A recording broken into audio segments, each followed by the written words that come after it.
It's Andrew Downs. I'm proud to support Three Beards Media, and I would love to work with you. If you need merchandise for your company, organization, band, softball team, whatever, I can help. From name brand apparel to promotional items, large orders or small, online stores, and more, I can help your brand stand out. AKC Marketing is local, based in Johnston, and we are an employee-owned business, so our costs are low and our turnaround times are fast. But most importantly, we give you personal service to make sure you get exactly what you're looking for. Email me at andrew@akcmarketing.com or find me on social media, and let's make some cool stuff together. Now sit back and enjoy this Three Beards Media podcast.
Welcome back to the Side of the Storm, where we talk all things Cyclones. I'm your host, Dave Larson, live from the AKC Marketing Studio with Andrew Downs, and sponsored by Revelton Distillery out of Osceola, Iowa, and Dan Douglas with Green Beret Realty. I'm here with my Storm Team partner, Marcus Pfizer. Marcus, we're a little bit later in the evening. How are you doing? Man, I was doing better. This computer is giving me the flux today. I don't know. Nothing is connecting. My headphones, nothing. But I mean, we're here. Well, through the grace of technology, we're both on. Unfortunately, Brent isn't able to join us tonight, but that's okay. We'll talk a little bit about the Houston game, and we've got a big game this weekend against Baylor coming up. It's whiteout. I've started my whiteout process and ready to go for Saturday night. Looks like we're going to have some great weather. You're wearing the Cardinal and Gold school colors, I see. Yeah, I don't have a whiteout one yet. I gotta find maybe reach out to somebody in the football program to see if I can get some more gear. Oh yeah, that's the way to do it. Hey, I have to say, I love that hat. When those came out, is that one of the old tailgate hats? Yeah, I've had this hat. The Letterman. I've had this hat since before my Hall of Fame induction. Wow. Yeah. I just keep beating it up, washing it, beating it up. That's when it gets better. Yeah. I had a similar one, and I had a dog that when she was a puppy, decided to make it her toy. And that puppies they chew up the entire bill, and that was the end of that hat. Right. I like them. I have the one that says ISU on them, but I like the Letterman ones a little bit better. Yeah. Well, that matches that beautiful jacket that you have too, right? Your Letterman's jacket. Yeah. Well, I don't know what that jacket is. I think it's at my mom's house. I don't need it obviously too much here in Vegas. I would love to see you pull that out. I never got my Letterman jacket from high school. Oh, you never did, huh? No. They, somebody happened to swipe that. It's been, what happened to that since, I left high school. But, I'm going to reach out and see if I can get a new one from high school. But maybe a new one from Iowa State also, especially to come back in the wintertime. That'd be cool. Yeah. Well, and I saw some big news that came up. It looks like the basketball team is going to have a reunion in January to recognize your 25th anniversary of that special Elite 8 team. 25. You might need that Letterman's jacket. You might need that. Yeah, I'm still trying to grasp the fact that it's been 25 years. Man, time flies. But yeah, um, hopefully not. Hopefully it's not that cold there. That's one thing I don't like dealing with anymore. But if that happens to be what it be at the time, so be it. Well, but you're used to the weather, right? I mean, your I mean, I'm, blood I'm hasn't used thinned to it. out that much. I can deal with it, whatever. But if I had a choice, it's Vegas for 12 years, so that's basically it. I mean, here it is, October the 2nd, and it's 105 degrees today. Well, you know me, I love it. I love that weather. Yeah. So big game last weekend, 20-0 over Houston in Houston. Mhm. Started a little bit slow with just 3-0 at halftime. I guess I think Cyclone Nation was a little bit concerned. I saw on Twitter that just due to slow getting out the gates, but boy, that third quarter, Jaden Higgins had that touchdown, his sixth straight game with a touchdown, setting a school record. And then, of course, Abu Sama's 77-yard touchdown that was a little bit of help by Jared Huffman, who seemed to pull him from the pile and just threw him forward, and off he went. Yeah, we all were texting during the game, and it was like, oh, this is ugly, ugly first half. But we were leading, so I guess at that point that really didn't matter. But we were looking for something to be a little bit more exciting, and they brought some excitement in the third quarter. Steady the ship. As they go, it wasn't a crazy blowout, even though having the shutout was good. But hopefully they didn't exert too much energy. Prepare for this game this weekend, and look to move it to be 5-0. That's extremely exciting.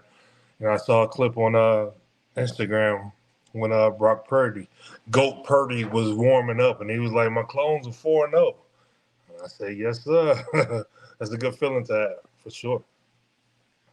Yeah, it is. So Sama ended up that game with 101 yards rushing, obviously the big run there, 77-yarder. And Jalen Jackson had another good game. He had a long run as well, ended up with 96 yards. That, boy, one of the things that Matt Campbell talked about on the coaches show is the depth that's really starting to evolve on that offensive line and the competition level that is now there.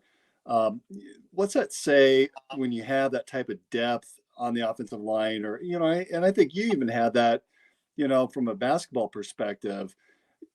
Share with the audience just how that elevates the game of the team and those members on the offensive line in this case, of what that will do when you've got somebody that's backing you up, that's going for your job, that is raising that level of your game.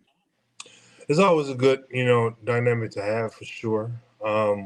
Once you get this far into the season, I mean, you're not really planning to take anyone's job or to lose his job or anything like that. You just know we're clicking, and if this worked, this works. We had a couple guys come off the bench that could have been starters, um, but that wasn't their role at that time of year.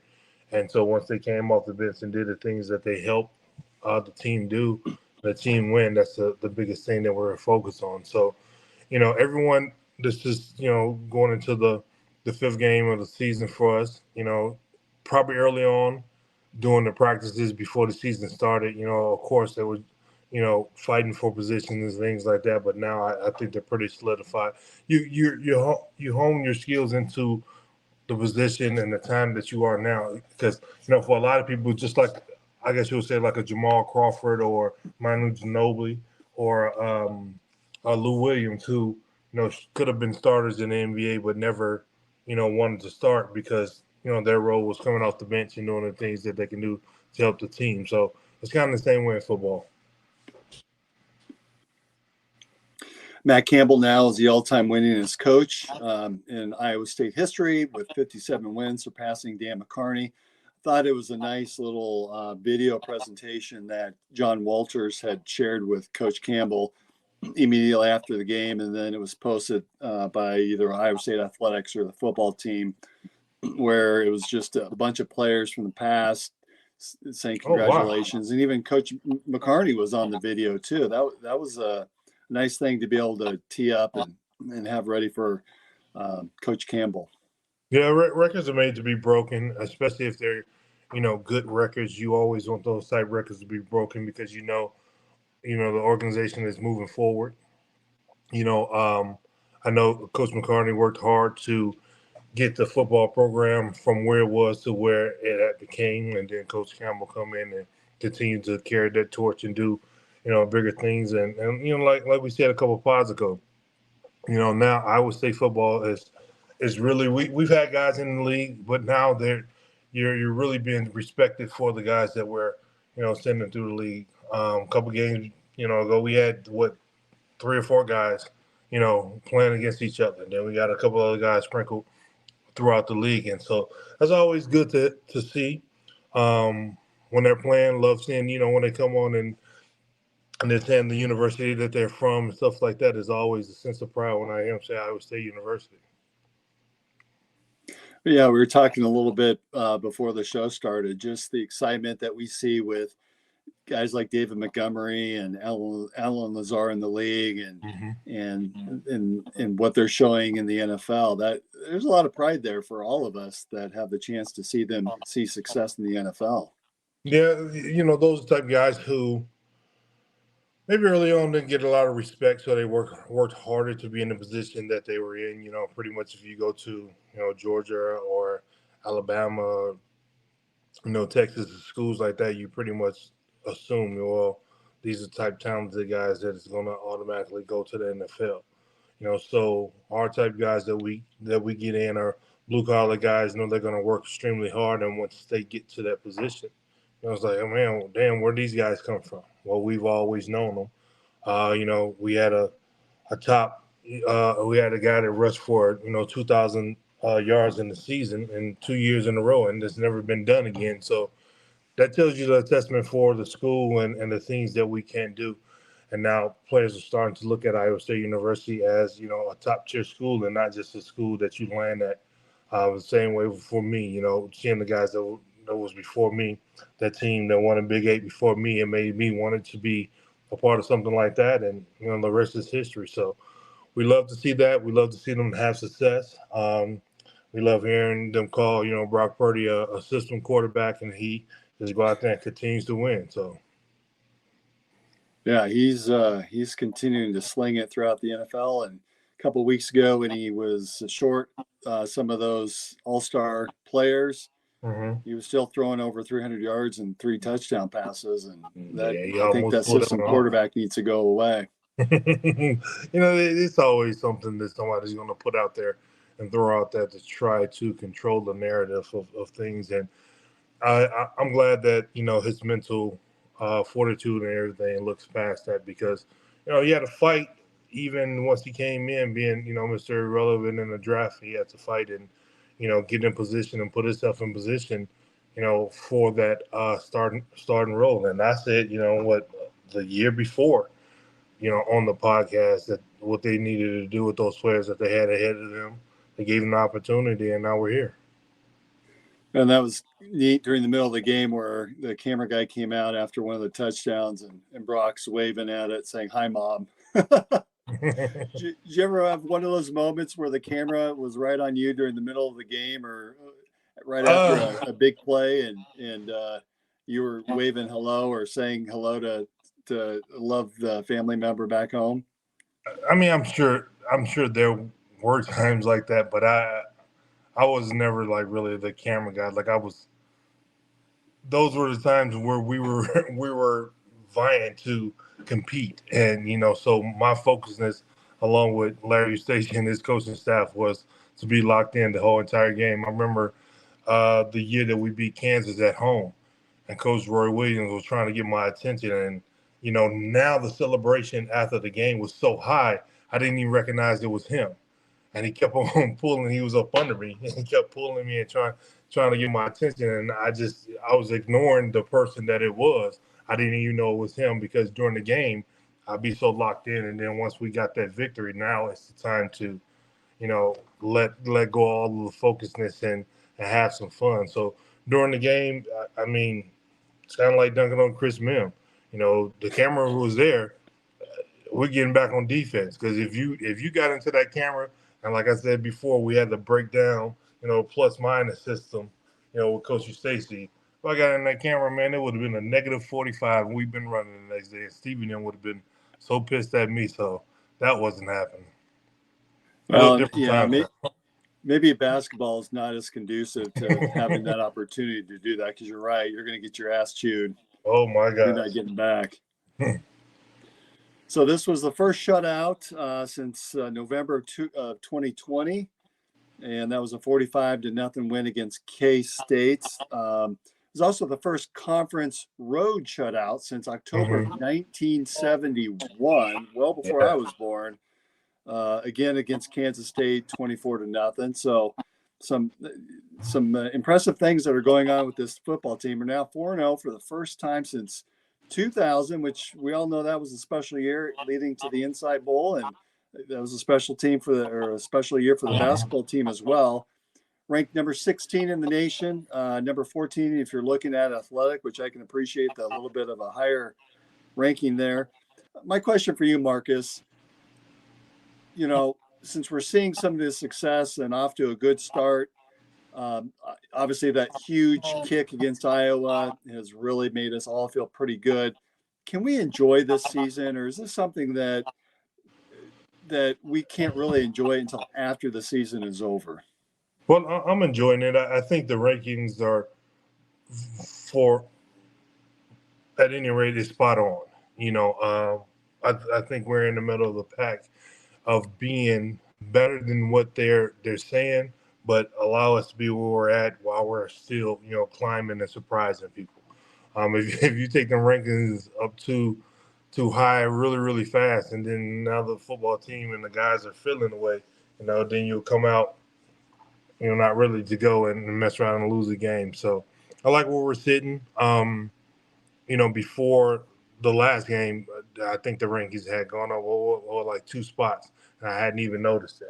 You know, in my mind, I'm still thinking we're sitting at 20, you know, and Iowa's somewhere behind us. So that's the only thing that I was focused on. But like I said, the guys are playing sound football. And sometimes it's not pretty, then it's just not pretty. But as long as we get the victory is what I'm, you know, concerned on. And just seeing how it unfolds, seeing how the victory is won.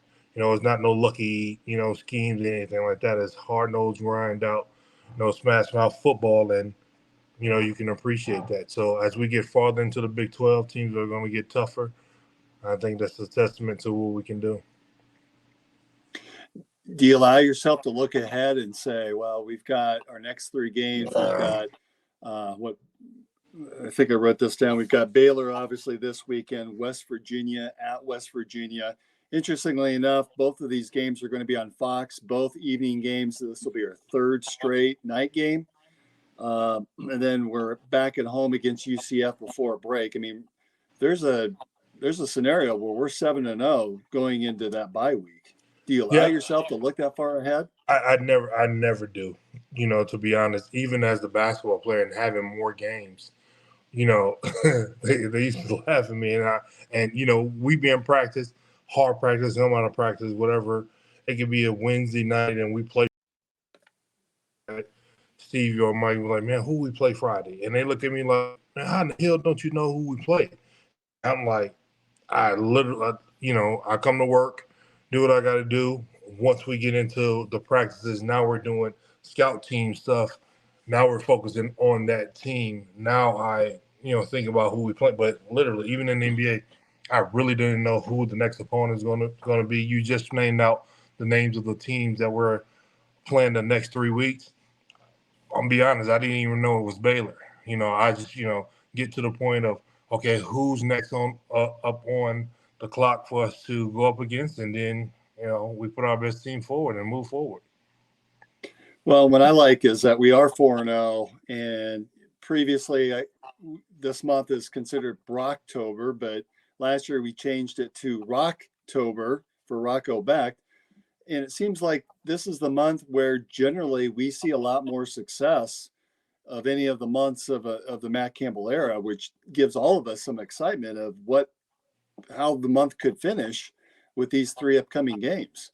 Yeah. I think we've been texting back and forth and seen some of the, I hate to even say it, but right, there's been some talk about us being the automatic seed to represent the Big 12 in the college football playoff, which it's crazy to think about, but it's right there in front of us too. Yeah, I was driving and, alert came down. I think it was on Fox, whatever the little jingle was. And so like the banner will stay down and, and so I had it on the magnet. And so I pressed it, because I kind of wanted to see what it was talking about. And it was a red light coming ahead. So if you press it, like the banner opened up and would stay on there. And so like it was just on there and I didn't pay attention to what it was. And then when I got to the light, I looked over, and I kept, peeking and I'm looking at the left corner. That looks like that Cardinal and gold. Then I screenshot it. And that's when I sent it in the text. I was like, that's I knew that was going to get us talking. But at the same time, he's like, you don't want to jinx it or anything like that. But man, it's really, really exciting, to even think about being in that position. But I mean, why not us? Why not us? That's a great way to think about it. All right, so I want to bring it up, and this is, I've been working all day, and I haven't really had a chance to look at much social media, but there was something that popped up just today that I want to come back on the other side of this commercial break to get your insight on, and then we can talk a little bit more. I think you've got some interesting stories about former NBA player Dikembe Mutombo that I think our audience would enjoy hearing. So let's hear a word from our sponsors. Making great tasting bourbon requires the perfect combination of ingredients, conditions, and time. The longer it rests, the better it tastes. Revelton Distillery's new single barrel bourbon is made from 80% corn, sourced 100% from Iowa farmers. And unlike mass-produced bourbons, each barrel of Revelton's single barrel bourbon is unique, proofed on when it tastes best. As they like to say, it'll be ready when it's ready. And to ensure the highest standards of quality and flavor, owners Rob and Christy Taylor oversee the production and bottling. Every single barrel. Iowa-born, Iowa-aged, Iowa-bottled. Try the new single barrel bourbon from Iowa's own Revelton Distillery. ReveltonDistillery.com. In 2023, a crack Green Beret named Dan Douglas retired his military command and promptly escaped to a full-time career in real estate. Today, this man is wanted by home buyers and sellers who want to survive the process without spending a fortune. If you have a home to sell or want to buy one, maybe you can hire Dan Douglas at Green Beret Realty. You can find him at greenberetrealty.com. greenberetrealty.com. All right, we're back. So, it's interesting. Green Beret, I bet Dan's just having a great time with interest rates starting to drop with the Fed changes. If you're going to buy a house, now is probably as good a time as any to take a serious look at either upgrading to a new house, or if you're at a point in your career where you're looking to downsize and move into something different, give Dan Douglas a call. And so, Marcus, I've got my Mulberry Gin here. Last week traveling, I didn't get the chance to have Mulberry. They didn't unfortunately have Revelton in Tucson, but I took your advice on the way back and sat in the window seat. Had a chance to kind of lean up. You're right. That's a great spot to be in. Yeah, it is a better spot to be in because, you can lean up against the window. They got a nice little contour curve. You can get your little nook in that corner. And, for me, I can, lean away from, the person that's sitting beside me. So it's a better position for me. And I get my elbows and knees and, ankles nicked by the carts that's coming by. Yeah, I appreciated that advice. So I want to come back and kind of tease it a little bit before the break, but I saw on social media and some media reports about the Power 12 Conference Super League. They're going to call it the CSFL, short for College Student Football League. And there's, I think I saw that Grant Hill was a part of this, and the number 2 guy with the commissioner's office with the NFL is on this committee that's really taking a serious look at that. The proposal is 72 schools in much like a individual 12-team pods of 6 teams per pod. Iowa State, as it's constituted or proposed, is slotted in what's called the Midwest with us, Iowa, Minnesota, Nebraska. I'm not sure how this is going to work, but Ohio State and Wisconsin. I guess my preference would maybe to keep the Kansas schools together instead of adding Ohio State and Wisconsin. With that, there would also be another conference that's somehow affiliated with this CSFL of a group of 8 conference with 64 schools. So those are those smaller group of 5 schools like the Ohios and the Toledos. And they would be somehow eligible for a promotion, somehow to be able to move up, but yet there would be no relegation of the existing 72 schools that would constitute the CSFL. The CSFL teams would be a part of a collective bargaining unit. They would negotiate for salary caps, for pay scales, students, athletes, and this is just for football, so no basketball. 2 transfers in a 5-year period, so that would sort of eliminate some of the craziness that we're seeing today, where they can transfer at will. But this sounds really more like a long-term type of deal where the existing television contracts would have to expire first, and they would time it out to correspond that those contracts would end and the new CSFL arrangement would take shape. So if I remember right, the ACC was stuck in some insanely long agreement for their television rights, which I know it's going to court right now, but if that stays into effect, that could be a 2033 or 2036. So we are talking quite a bit in the future, but interesting sort of news that was coming out today about this CSFL. It sounds a lot like the old world of college athletics with larger schools making up smaller conferences, but in this case, it'd be 6 team pods. Any thoughts that as you're hearing this for the first time? Yeah, that's the first time of me hearing it. Did you say Grant Hill is a part of it? Yeah, Grant Hill is a part of the committee that's taken a look at putting this together. Well, yeah, that's interesting. I'll have to look more into it to see like the meat and potatoes of what's going on with it. I guess because I don't know. I mean, you said that's 5 years. Like, is it an alternative to the NFL or an alternative to college, or what is it? Well, with college students being paid, it certainly sounds like an alternative, but it still would be just for college students. You'd have 5 years to compete. 5 years, 4 seasons, and wow. It's just a different look of today's college athletics. I think with all the NIL changes that have taken shape and some of the payments that's going to be going on to college students starting next year, that this is maybe the next iteration of what college athletics, at least from a football perspective, is going to look like.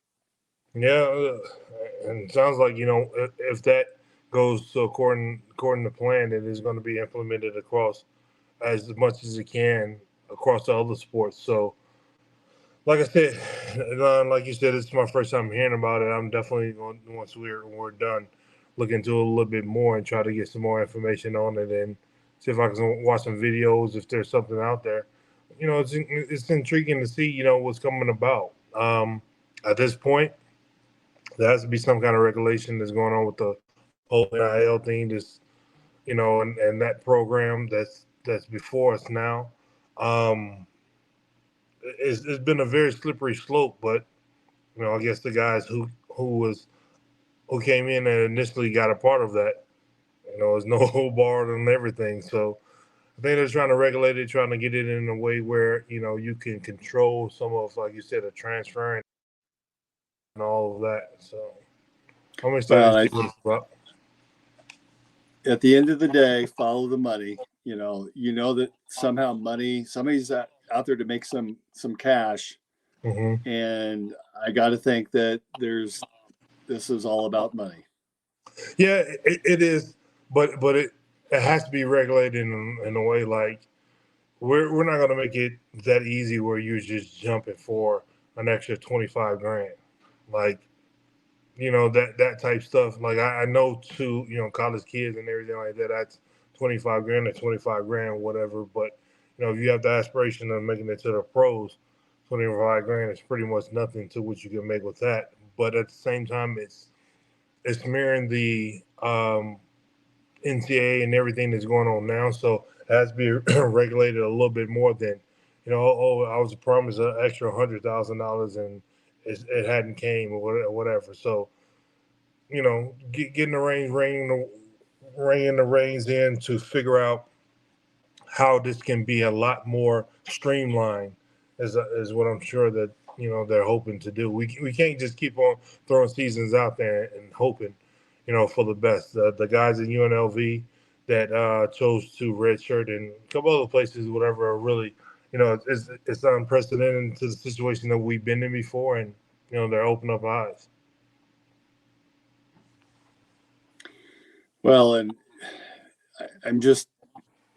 this is going to be a quite interesting deal if it ends up being put together. I'll be curious to see. One of the things I like is the salary cap concept. I think we've all recognized that there's schools that are out there that are they've got tons of cash to spend and they're blowing it all on these athletes. That schools like Iowa State, it's a tougher market for us. And so if you put a cap on that, that's going to open up Pandora's box of, think back in the mid 80s where the boosters were out there putting cash in these athletes' hands. It feels like there's going to be new opportunities for that to happen again. Because who's going to regulate all this? It's fascinating nonetheless. Well, I think like in Major League Baseball, there is no cap, right? And, in basketball, there is. So that's why you can have like the Dodgers or the Yankees. I was another team that have a ton of cash that's always paying a lot of, players. You have that in baseball and basketball. You don't necessarily have that, so you can spread it around, be more competitive. That's the basis of it all, trying to be more competitive. Because I guess the Yankees be the top of overall payroll every year, and they hadn't won in so many years.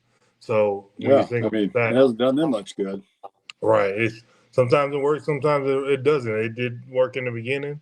My Red Sox put a stop to that, and now it's not working out so well for them anymore. And the players are going to other places, other teams are competing. So with the football aspect, like you said, having a salary cap, it doesn't matter what your budget is, how much money you have. If you can't go above that and you're tapped out, then that gives other schools the opportunity to possibly get other players that they otherwise wouldn't have been able to get and compete. I learned so much about you every week. Wait a minute, you're a Red Sox fan? How does that happen? Manny Ramirez.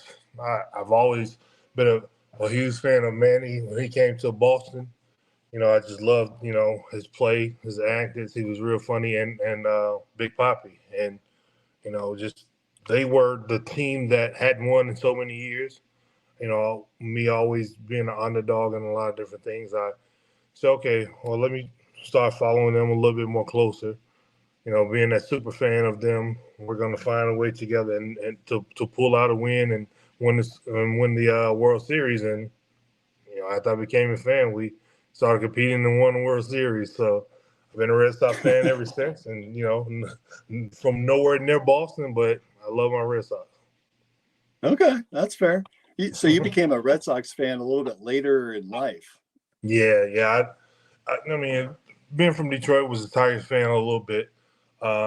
Never really got into it much or anything like that. Like, I'm a Lions fan a little bit also, but more of a Saints fan. Growing up most of my life in Louisiana, no Major League Baseball team down there. So, just I guess I was free agent and being a fan of a baseball team, and when hearing that the Red Sox hadn't won in so many years, and Babe Ruth being traded to the Yankees, and then all of that downhill from there, I was like, let me start following these guys, and I fell in love with them, and we've been having good seasons ever since. I'm not going to say it's all due to me, but coming back against the Yankees that year to win the World Series was huge. Yeah, it was. They ended up winning a couple there in a short time span. Yep. Well, and I know you sort of have that affinity yet for the Michigan Wolverines just growing up in the area. Have you had a chance to watch that Netflix documentary about Connor Stallions and some of the video transgressions? No, I hadn't. Yeah, I was a Michigan fan growing up. And it's the strangest thing ever. Like, becoming a basketball star in high school, went down All-American. I could have, chosen any school that I wanted to pretty much. And Michigan just wasn't on my radar. LSU wasn't on my radar either. Even, in high school in Louisiana. Shaq was real upset at me about that. But, the whole process of you fall in love with who you fall in love with and how you fall in love with it, and that was Iowa State. So no one can understand why I was choosing Iowa State, why I did. Obviously, the cards were dealt the way they were, and, the history is what history is, but it's just, how things happen sometimes. But, like you said, I grew up watching Michigan. My brother played in high school with Tyrone Wheatley, before he went to University of Michigan. So, that whole thing and all of that. As a kid, being a hooper, you wouldn't have told me I was going anywhere else other than Michigan, Fab Five and all of that. But when it was that time and it really came, Michigan just was not on my radar. Did that tick you off that you weren't being recruited by them? Well, no, it wasn't more so that I wasn't being recruited. Like you just back then, high school coach was a little bit different. AAU coach was a little bit different than today. They would talk a little bit more hands-on.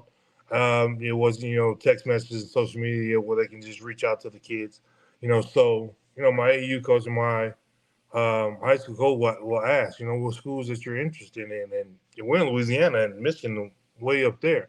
So if I don't say anything about Michigan or anything like that, then it just wouldn't be, something that will be on my radar. I love Georgetown, was highly recruited by Georgetown. They were in my top 5. And that's just the way it was. Minnesota was in my top 5. Terrence Shannon is from Louisiana, played on the same AAU team ahead of me. So he played at Minnesota. So that, put Minnesota on my radar. One of my AAU teammates after me ended up going to Minnesota, Nick Senfield. So, that's just the process of how things were. The whole history behind Iowa State with Tim Floyd and Beverly Floyd, how that connection happened. It's just those were the core of the teams or the universities that I was focused on. I remember being at PE and they calling over the intercom. Coach K was on the phone and it was like, Coach K is on the phone, want to speak to you. And they was all excited. And I yelled back up through the intercom, told them I don't want to talk to him. I want to play against schools like that. And I was serious. And my coach didn't understand, like, what are you talking about? But, at that point, you just tunnel vision as a kid. It wasn't, going to social media and put out, I got an offer from this team and offer from that team. It was back in the day when they physically mailed you boxes and boxes of letters, and that was redundant and it got, on your nerves after so much was coming in. But now it's a little bit different when they, talk to you on the phone and post something on social media, and it's a lot easier. But no, it wasn't anything that I was upset about. You got balls. You turned down Coach K? Yeah.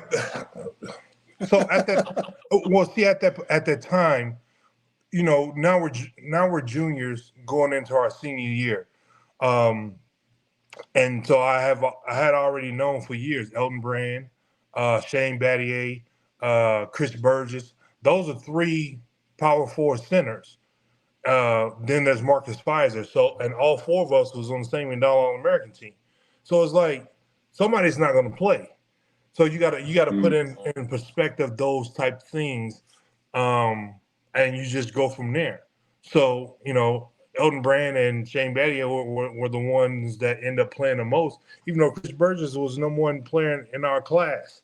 Over Lamar Odom and some other Tracy McGrady, over a lot of guys. So you start thinking about those different things. Iowa State had, starting power forward centers that was graduating and leaving and all that. So that was the, vision and everything that I had. And, that's ultimately what, helped my decision over the other schools. Well, that's absolutely fascinating. So we kind of teased it a little bit before the break as well, but I think the past week has just been remarkable in terms of the number of celebrity deaths that we've seen. And the other day was Pete Rose and Dikembe Mutombo was a little bit of a surprise. I had not realized that he had been ill, and obviously his passing just sort of hit me in the gut, because he's a guy that I really grew up watching and admired, and we all remember the finger wag. And Georgetown guy. You had a great story, I think, that I saw that I'd love for you to share. It was sort of the welcome to the NBA moment for Marcus Pfizer by Dikembe Mutombo. Yeah, I mean, and like I said on Facebook when I posted it, being young going into the NBA, like, I don't care how much talent, I'd even tell people, like, even for LeBron James when he first came in, like, he didn't really know how to play against adults and things like that. So there was little things that we could do to, kind of keep them on edge and stuff like that. And you're trying to carve out your niche in the game and stuff, and try to do whatever that you can. So, young, dumb, just running around Chicago, not really paying attention to much things. And like I said, it was this move. I don't know if people understand the move, but I saw Steve Francis do it in the game, or somewhere I saw him do it. So it's like you shooting the ball, and like you push your hand so fast past the ball that the ball rolls over on the top of your hand. And so you can pull it back and it'll roll back down into your hand.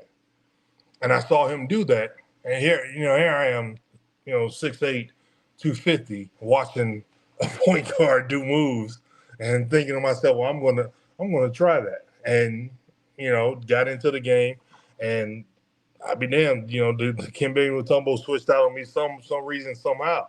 And, I was on the right wing, and, we probably were getting blown out. That's one of the reasons why, it made it so. Of all so players bad. to pick, you picked Dikembe Mutombo. I mean, he switched one of out the on best defensive players in the history of the game. Well, he's a good defensive player. I'm going to try this on him. He's a good rim protector. He wasn't fast enough to stay in front of me off the dribble. Okay. So that's the first thing that I thought. I gave him a couple jab steps, and he was, moving and shuffling, and I did it. And like he turned and looked for the ball, and so as soon as he turned around, I was off the dribble, off the right wing, going into the lane to lean in for a dunk. And I promise you, he came out of nowhere, and he stuck his hand, and so you can see him coming. And there's no way he's going to catch me. So I know now I'm about to dunk on him, or it's going to be a foul or whatever. And he stuck his hand through the rim, and the ball went down. If the ball go in and pop out, they supposed to count it. And he stuck his hand through the rim and knocked it back out, and then came back out. And they, I'm looking for the goaltend, and they weren't doing anything. I'm fussing at the ref. He turned and wagged at the crowd.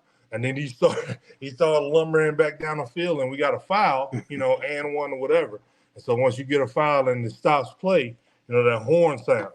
As soon as I heard that horn walking down the court, there was somebody coming in for me, and that was it for me that night. And man, Bill Cartwright chewed me out. He chewed me out like crazy after that. So that was a cool little story. Yep. Something that I definitely learned not to do ever again. And, but So then, the days of Marcus Fizer point guard moves were done. You're right. And then the extension of that, like I said, that was my rookie year.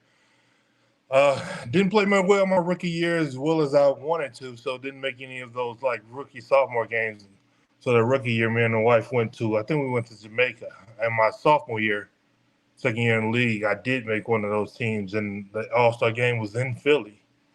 And so just being in Philly, being in the hotel, I had my oldest son. He was, 2 or 3 at the time. Still a baby to me, so I'm carrying him or whatever. And this kid was the biggest crybaby. Like, I have him, and then I have his younger sister that's like a year behind, that's right behind him. She's the one that's in the Air Force now. Has always been way tougher than him. And so Deke we was on the elevator.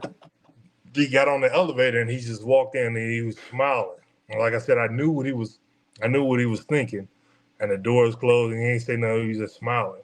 And so as I was holding him, that's when he opened up his mouth, and he was like, "Hey, Fizer." I mean, super loud. It was just echoing off of the elevator walls and stuff like that. And my son on Monday just started crying. I mean, he's super loud crying. He was like, "You remember you tried to dunk on me?" And I said, "Dick, I did dunk on you. That was a gold 10. And right in my face, he hit me with his finger again. He was like, "No, no, no." And we just fell out laughing.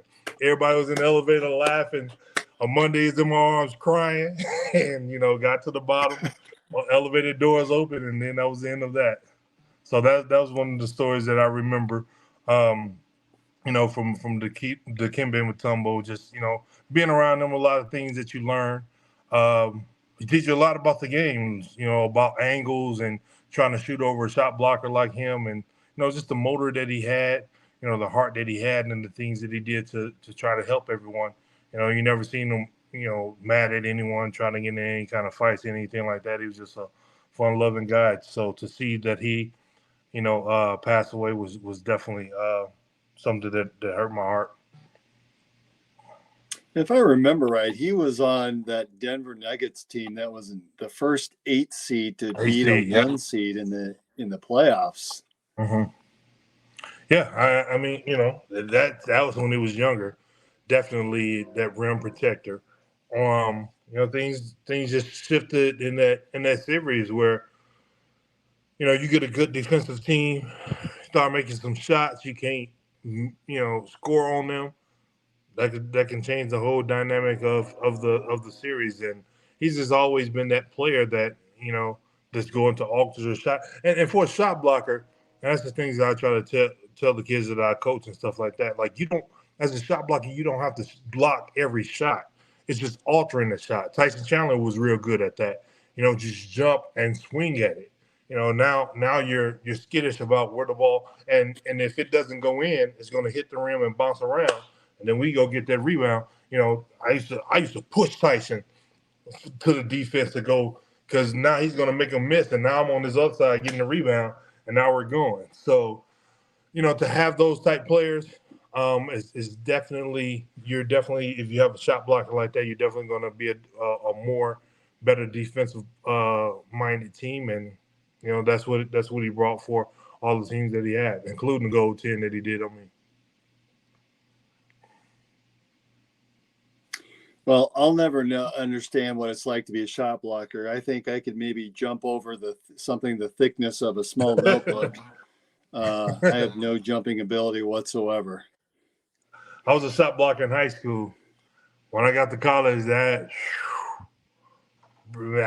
remember saying to myself, like, damn, players are so much bigger, faster, just as athletic as you, and especially when you got to the pros, that's nice. But I think, like, my senior year in high school, I was like 7-8 blocks a game, because I'm 6'8", young, blocking shots like crazy. When I got to college, it was like 0.5, maybe 1 shot blocking game. And like, that torpedo so quick. I think Stevie was averaging more blocks than me. I know Jamal Tinsley damn sure was. But you know what? I'll take the dunks over Chris Mim every day of the week, and the stories like trying to dunk on Dikembe Mutombo. So I think you've had your fair share of athletic dunks in a basketball game. I did dunk on D. I'm sticking to that story. All right. Well, that's again this Saturday we take on Baylor. It's a 6:30 kickoff. If you don't have your tickets, get your tickets. Buy them for family members. Buy a couple tickets. Hand them out to family and friends. Make sure you're all there. We're packing the jack. Don't forget to wear white. I understand that there's going to be a big drone show at halftime as well. So stick around in your seats. This really is looking like it's going to be a memorable game. The weather is forecast is supposed to be absolutely beautiful on Saturday. So tailgate lots will open at about 12:30, and for some that they may be able to sneak in a little bit earlier, but it's going to be just a great game, and really looking forward to Saturday, Marcus. Yeah, me too. I need the guys to come out focused. This is a big game. Baylor can be sneaky. We know they've had a couple of tough games here the last couple of weekends, but we don't need them to come in and surprise us this weekend. We need them to be focused and understand this night game is a big game. The fans are going to be out. The weather's going to be nice, and we need that nice W. That way going to Sunday and next week, y'all can be the men on campus. That was always fun. That's right. Well, this is the same Baylor team that lost the Hail Mary game against Colorado a couple of weeks ago, where they really Colorado dropped the first pass, then ended up getting the second one in the end zone for the touchdown, then scored in overtime. So you're right. Baylor's sort of fallen on hard times, and we might have some success in moving the ball this weekend against that defense. Well, I look forward to it. All right, that's another edition of In the Side of the Storm. Marcus, I'll see you on the next show. Hopefully we'll be able to have a fifth win behind us, and we'll talk to everyone next week. Thanks for joining us.